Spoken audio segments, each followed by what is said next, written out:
Fidel Adams has finally been arrested, and I would say it's about time because this guy talks too much, but that's not the reason he got arrested. But talking too much is his speciality because he gives away information he's not even supposed to give away, and he involves himself in situations where he's not even supposed to get involved because he got hold of the PKTT files while he wasn't even supposed to look at them, and I'm even surprised he didn't get arrested for that.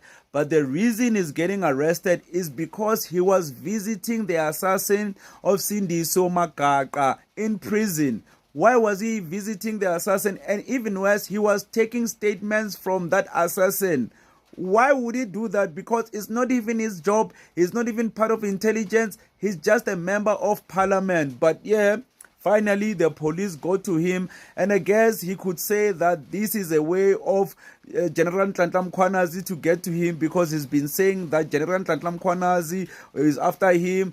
Recently, they raided his house. I was surprised they didn't really arrest him at that time, but now they finally arrested Fidel Adams. I'm not intimidated.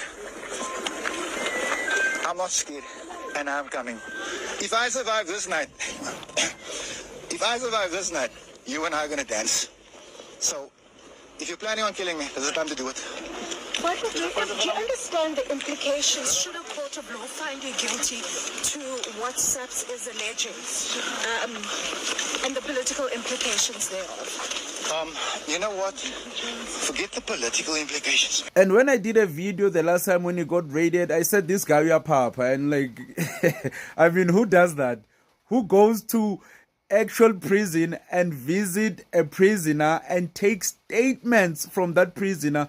And this prisoner himself, why did he give statements to Fidel Adams? I mean, he's not a policeman, he's just a politician, man.